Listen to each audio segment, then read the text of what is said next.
Welcome to Breakthrough Success. I'm your host, Mark Gabberty, founder of the Content Marketing Plaza, bringing you 3 new episodes each week where I and top-level guests teach you how to take your business to the next level and achieve your breakthrough. And before we jump into today's episode, let me ask you a quick question. How much would your life change if you could make 6 figures from your content? Imagine being able to quit your 9-to-5 job, do what you love for a living, and spend more time with your family. That's what we help our students do at the Content Marketing Plaza, an 8-week program that will help you build your way to 6 figures via your content. You can learn more about the Plaza by heading over to contentmarketingplaza.com, which will be in the show notes. All right, let's jump right back into the episode. One of the things that we have to do to grow our businesses online is to serve our audience. And when it comes to serving our audience, there are so many different ways that we can do, but the key is to create a positive user experience.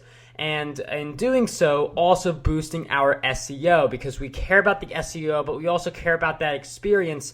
So how do we get the best of both worlds, where we have the SEO going good for us, but we also have a very good user experience? And it's obvious that we're not just creating content for a search engine, we're creating content for people. So we will explore that in today's episode. So today's guest is the SEO instructor at DIYSEOcourses.com with over 20 years of experience in sales, marketing, and SEO. She teaches her students how to succeed with internet marketing by working hard, being smart, and always staying focused on the visitor and solving their problems by creating a positive user experience. Today's guest for episode 287 of the Breakthrough Success Podcast is none other than Rebecca Gill. Rebecca, it is such a pleasure to have you on the show. Thank you. Thanks so much for having me. Rebecca, it is a great pleasure to have you on the Breakthrough Success Podcast. I'm really looking forward to this because SEO is just this really important topic. We want to make sure we're able to leverage it while also being able to create that great experience, getting that good dynamic in there. So before we go a little deep into that, I wondered if you could start by sharing a little bit of background for why you decided to start creating these DIY SEO courses. Well, I had been doing SEO for 15 years now. Back then it was probably 13 years. And, just doing some online training with people and doing a lot of events and things like that. And one of my friends in the WordPress community owns a product company, and he had said, you really should think about creating some courses because people need to know what you know, and a course would be a great venue to be able to disseminate that information. And I kind of dismissed him at the beginning, but then I thought about it, and I realized he was right. And so I did move forward with it, and I created the courses, the main one, which is 8 hours long, and then some supplemental ones as well. And the reaction from at least the WordPress community originally was really, really good. And then they've been getting used by people outside the WordPress community as well, just general marketers and small business owners and things like that. So definitely I'm very glad that I did do it because it has had an opportunity to help a lot of people and kind of give them a roadmap for SEO that they were struggling to find elsewhere. And you mentioned that roadmap for SEO, which is something that a lot of people have a really big difficulty with. I feel like people really think it's very complex. There's so many moving parts. What advice can you give just really quickly to kind of simplify that for someone who is a little overwhelmed by the SEO process? So it does have a lot of moving parts and it is constantly changing, but I will tell you that SEO is a process. And at the very heart of the process is really focusing on who you're trying to serve with these search terms. Who is it ultimately that you want to reach? What are their problems? What do they struggle with? And then you make sure that your SEO campaign and your SEO activity are in tangent with that, right? So that they're aligned with that actual person and what they need.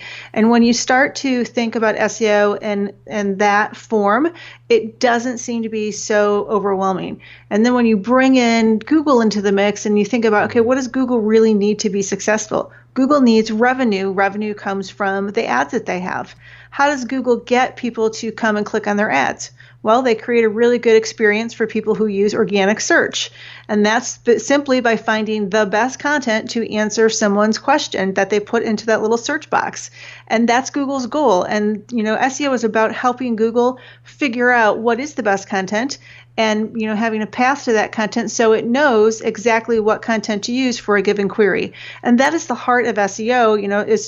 It's creating a roadmap for search engines. It's having a plan yourself, and it's always staying focused on that end user. And you mentioned something really important where, Google wants people to view the best stuff, and SEO is that way to tell Google, hey, this content is really awesome. So, it really comes back to creating valuable content and being able to put that up on Google. And I feel like where most people run astray is that they hear about these things like internal links, external links, optimizing for the keyword, and those are all great things to do. But then you create an SEO optimized blog post that isn't necessarily a pleasurable one to read for the visitor. So how can we get the SEO benefits while producing a piece of content, blog post, podcast, or otherwise that also provides a great user experience? SEO is a balance with usability. And, and I always say that. So when SEO has to trump usability, there's a problem. It should never trump usability. First and foremost, that content has to be of value. It needs to be readable. It needs to be scannable. It needs to be very welcoming to the human and, quite frankly, just usable.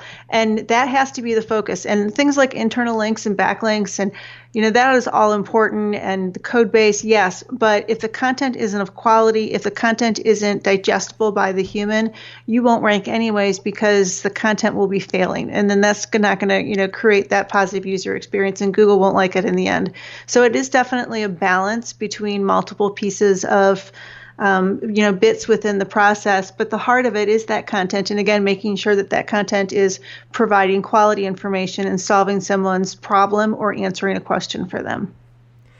And you mentioned that really important idea where we are solving people's problems. We are answering the question that people have. And I feel like a lot of people have a general idea of what kinds of problems that we need to be solving, but how can we get more specific with the problems that people have? Like if you target a community of bloggers, there's so many different problems that bloggers have. There's so many different questions we have, but how can we really get clear on the kinds of questions that our audience is asking us?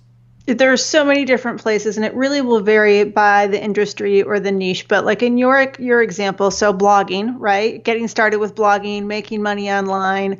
There are tools that you can use to find great keyword options. KW Finder is a wonderful tool. Ask the Public or Answer the Public, one of the two. I can't remember exactly which one it's called. That is a great tool, which just kind of brainstorms ideas for you on questions and things like that. Just going into Google and typing a base phrase into the search box and watching what Google presents back with the autocomplete or the knowledge graph with those Q&As and those answers, it pops up at the top now or at the bottom with related searches. All of those are good suggestions for like search phrases and can definitely be used to kind of help brainstorm what some of those questions are. Another great way is to just ask people, right? Get into a community of actual bloggers. Get into a Facebook group. Ask what they're struggling with. Get those ideas and then craft that into good content that would help solve, or answer the question related to that phrase.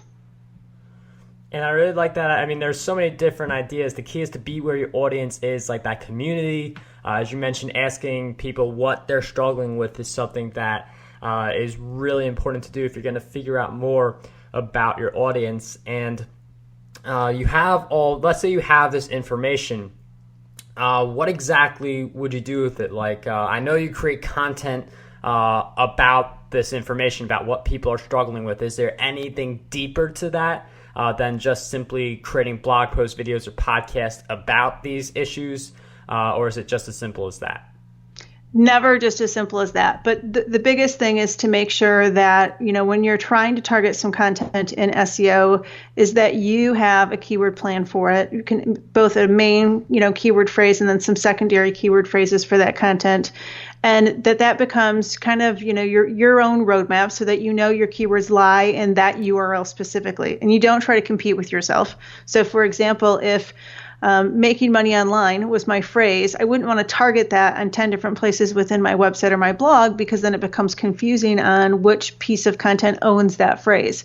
I would want to make sure it was very clear to the search engines on, the proper URL for that. And that's what on-page optimization is all about, is just really helping the search engines with those signals to make sure that they know that's where that content is at.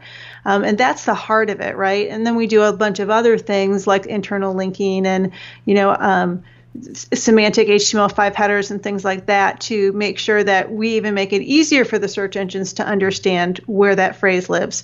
But that is where a lot of people get tripped up, is they don't have that keyword to URL sitemap plan, and they end up competing with themselves, especially in the blogging area, where they might target the same keyword phrase with 10 different blog posts and then tags and then categories and maybe even their homepage of their blog, which does become really super confusing to the search engines. And we've taken a strong focus on blogging from the SEO perspective. There's a lot of blog posts about this topic. Like you hear that you need 2,000 words to be a top ranked blog post. At least most of them tend to be in that bracket. But what about videos and podcasts and other content where it's not like you write a blog post, you put all these keywords in it. Like for video and podcast, what comes to me right away is the title. The title is really important. You can put your keywords in there. But what are some of the other ways that we can SEO optimize our podcast and videos? Well, so for podcasts, there is podcast structured data, which structured data is a language that would go behind the actual content, so within the code. And it's basically language that the search engines understand so that they can digest a page like a human. And it will tell them that this is a podcast. And then they can use that with what they see on the actual live page to figure out the content of that podcast. So that would be the best thing that you could do for optimizing a podcast. Now with video, it would depend on where you want to place it, whether it be on actually the search engine results page or on YouTube. The easiest would be to go to YouTube, because that is a search engine and it has, I think, the second largest search activity next to Google itself, and it's a Google property. YouTube has a whole set of algorithms that are similar to regular SEO, but a little bit different. So for example, it's really important to YouTube, the file name of the video before you upload it, the video title, the description, but then you start to get into other activity that will influence it, which is how long do people normally watch that video? Is it just a minute, or do they watch it 80% of the video length? Do people stay on YouTube once they finish watching that video, or do they leave? Because the YouTube algorithm is positioned to encourage activity on YouTube and keep people watching videos. So they do tend to lean towards those videos that keep people on their site. So, there's other nuances that go along with it. There's keywords for videos, even though you don't actually see the keywords on the videos. When you upload your video, they are there and they're part of the video. So that's also things that you would want to optimize. So again, lots of moving parts, and each one you're gonna kind of target a little bit differently. As is like stores, if you had an online store, you would want to do things in the online store a little bit in addition to regular optimization. Online stores also have structured data that will help the search engines understand it's a product and it's a product for sale, maybe availability, the pricing, reviews, and things like that. And so many different moving parts. And with the video, like you mentioned, YouTube, since Google, owns YouTube, it's definitely a lot more things that they can do, but definitely a lot more things that you also have to keep being aware of, because all these different moving parts. So we're actually going to talk about how do we find the time to do all this? What's the best approach? So we'll be talking about that after this. So we'll be right back. One of the gifts of hosting the Breakthrough Success podcast and creating the content that I do is the ability to impact people as an influencer. I recognized over time that there are a lot of you who with powerful messages that you want to share with the world. And if you are someone who wants to become an influencer to spread your powerful message and impact others through your content, I recommend you join us at the Advanced Influencer Mastermind, where I'll provide weekly training and you'll be part of a supportive community. For being a Breakthrough Success listener, we'll give you the first 30 days free of charge. Just head over to contentmarketingplaza.com/breakthrough to learn more about the mastermind and claim your free 30 days. And now let's jump right back into the episode. Okay, and we are back talking about SEO, talking about how exactly do we talked about how to optimize our content, but from a time perspective, I mean, there's just so many different moving parts. One of the constant themes of this episode, all these different moving parts. So SEO is just a way to generate traffic. There's other things you have to do, like course creation. I know you mentioned that 8-hour course you created earlier. So I'm wondering, how do you find the time to work on your SEO while addressing the other parts of your business as well? I think it's just something, if you're going to do your own SEO and you've got a business, it's just something that you have to make time for. And it's not just time on learning SEO, it's also the time of staying up to date on SEO. The core of the time you're spending learning SEO is developing that process. Really, what do you need to go through to really have the right research and strategy and planning and execution, so everything kind of flows together. And that's, the heart of that is finding a solid resource that you can learn from. The wonderful thing about the internet today is there are lots and lots of resources available for learning SEO. Google has its own documentation to help you get started. It's not going to cover everything, but it will definitely tell you the most important areas that you need to pay attention to. There's, free courses, paid courses, ebooks, white papers, podcasts and videos. There's just so many different ways, Facebook groups. And it's just a matter of starting to dig in. And I would tell your listeners that one thing to be cautious of is watch the dates on what's been published, because you can get yourself in trouble by finding a great blog post or an article, reading through with SEO and not realizing it's 6 years ago when it was published. Lots have changed in 6 years. And if you follow everything to the T of what that article said from 6 years ago, it may get you in trouble in today's environment. So, make sure that the resources that you are using are up to date and they're credible. And I think that that's half the battle, because after that, it's just a matter of applying what you're learning and making sure that you're consistent with your, the time that you're spending. And it's interesting you mentioned with the SEO, like a lot of people talk about creating evergreen content, like an episode or a blog post where it's going to benefit people for years to come. But I mean, an SEO article written 6 years ago, again, can really get you into big trouble, because there was that philosophy a while back where you just bought a bunch of backlinks and you were set. And now if you do that today, Google's going to come at you hard, and it's going to be a lot more difficult to rank if you have bought all these spammy backlinks. So definitely interesting to know from the SEO standpoint. You look at an article that's been written 6 years ago, even like 2 or 3 years ago, depending on the topic, it could be a very different world of SEO. Well, and think about these metrics. So in 2017, Google modified the search algorithm 6 times per day. Wow. That's how many times they modified it. That's not even the experiments that they did, because they did, just so many more experiments.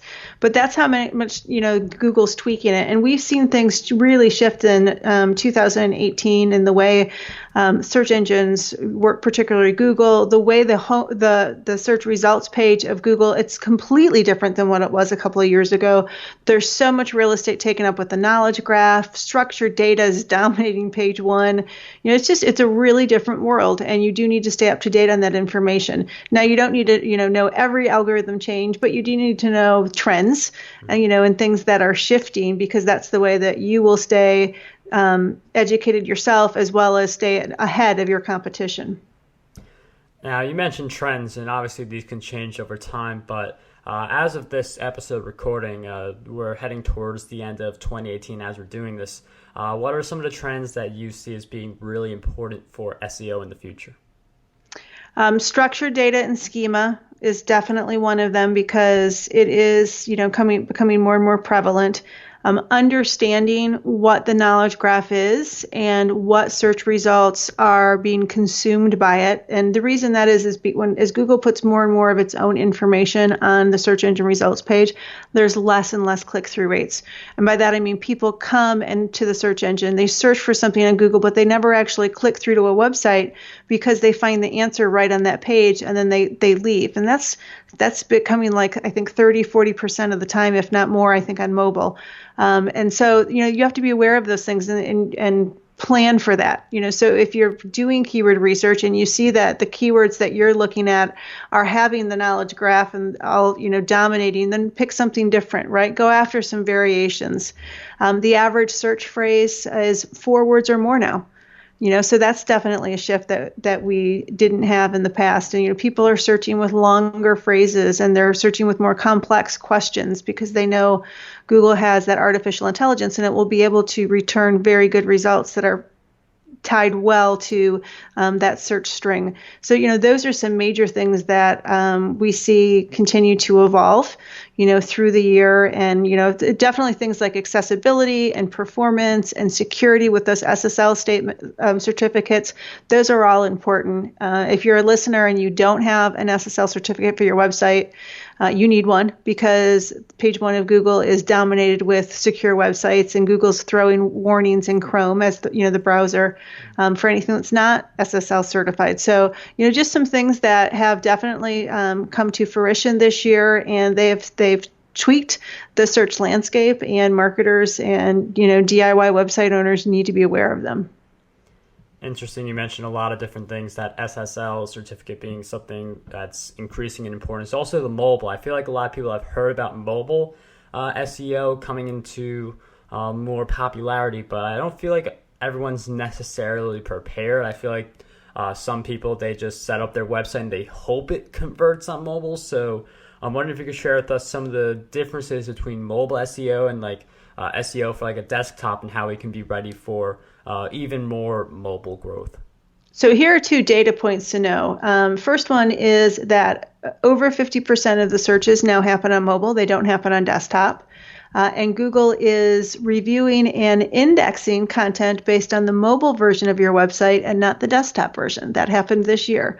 So if your website has a poor user experience with mobile, it does matter to the search engines, particularly Google. And if you're using a Google Search Console account, you will be getting notifications from Google on where you lack in mobile. And that's because it is so important to the search engine. So you do need to make sure that your website is fully mobile responsive. It does have good speed on mobile devices. It's easy to read. Your font sizes are a specific, minimum font size so people can easily read it. And Google gives all of this information in their help guides.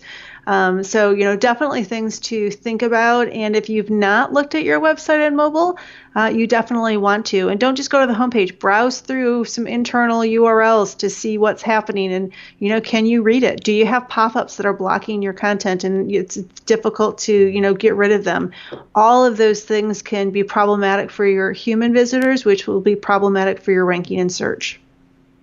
And it's interesting you mentioned things like pop-ups where they are proven to grow your email list. It's one of those proven tactics. And it looks good on the desktop. It pops up. It takes a fair amount of space, but not too much. But on the phone, it could take up the entire screen. So that is definitely something to watch out for, as Rebecca points out. And I mean, SEO, again, the theme, there are a lot of different moving parts. But there are people who obviously master SEO. There are people who are getting a lot of traffic because they have mastered all those moving parts. So with that in mind, Rebecca, I'm wondering if you could share with us what you believe holds most people back from really being able to dominate their SEO. 2 things. One is time, right? Because a lot of people who want to learn SEO have other things going on, like a full-time job or a business to run. And then the other thing is follow through.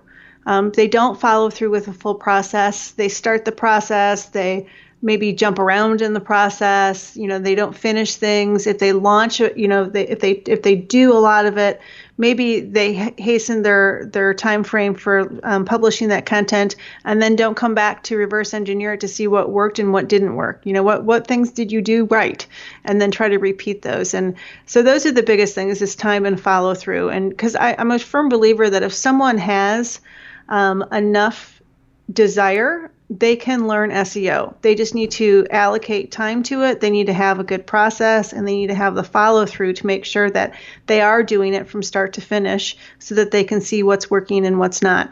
I've taught a lot of people over the years in a number of different manners, right? I mean, podcasts and courses and boot camps and masterminds, and the people that are successful are the ones that had the follow through. And they didn't think that they could do it at the beginning, and they realized at the end they could. They just needed to, dig deep, right, and plow ahead. And I mean, a lot of this is just coming down to the individual. I mean, we are key determinants, the key factors of our own success. So it really comes down to how we think. It comes down to how we're using our time. A lot of great insights that Rebecca pointed out about SEO and any goal pursuing in general. Those are some of the things that really hold a lot of people back. Another big thing is just some of the challenges that come along the way. And we just got to be resilient. We got to be able to overpower those challenges. But Rebecca, I'm wondering if you could share with us one big challenge you faced on your journey to SEO mastery and a powerful lesson you learned during that challenge. Oh, I have an excellent one for you. When I first started to learn SEO a long time ago, I was working for someone else. And I read some blog posts and I tried some things, and I walked into the office one day and my boss said, "Hey, have you found our website online lately? Because it doesn't appear to be in the Google index anymore." We were penalized so hard, Google took us completely out of the index. You couldn't even find our URL in it, nor any page. And it was because I had read a few things, and I wasn't really trying to do black hat SEO. I just didn't really know that I didn't know they were wrong. And that was a very valuable lesson for me. I had to restart that website and restart that SEO, and I did get us back to where we were at before, but I had to do it with a whole brand new URL because we had damaged the one that we had. And so the lesson is stay white hat. Do what's right for the user. Do what's right for the search engines. Don't try to take shortcuts. If you ever question anything as to whether or not you should do it, you already know your answer. You shouldn't do it, so don't do it. And and that's been a principle that I've had ever since that happened, and that was probably 13, 14 years ago. But I'm glad that I had it early because it really kept me on the straight and narrow, and that's led to a lot of success in many ways. And, listeners need to take that away as one of their mantras as well. I really like that idea of just focusing on what is right for the user because, I mean, if you don't do that, people may abandon you. You see it with different companies who aren't necessarily treating their users right. They get very public about that. So it's just better to do the right thing. And if you really have to question yourself on it, you know the answer right away. So, I mean, it's interesting how you mentioned that you had to change your URL. That's something that some people, it's something to think about in case something bad does happen, having that backup URL in place. So that's definitely one insight to take away. And one of the things that I also want to explore is that I feel like one of the things we should all be doing is self-education. So with that in mind, Rebecca, I'm wondering if you could share with us 3 books that you believe will have a positive impact on us, help us with our businesses, and maybe something on SEO too, although that's a little harder since SEO changes so much. Yeah, SEO books, by the time they come out, they're really out of date unless it's something in more generic terms. And I'm looking, In the Plex is a book that was written a while ago, and that's actually good because it wasn't, about current practices. It was more the concept of SEO and what really matters to Google. So that is definitely one of my favorite books. Let's see, the 12-week work year or something similar to that. That's a good one. I love that book because it compresses stuff down and it makes it not so scary. I'm trying to think of what else is on my bookshelf as I turn around and I kind of look behind me. There's so many different ones to choose from, probably. Yeah, I do have a ton of books. Content Rules is another one that's more about content marketing, and it's an older book, but it's still a really good book because it kind of helps to reinforce the importance of content marketing.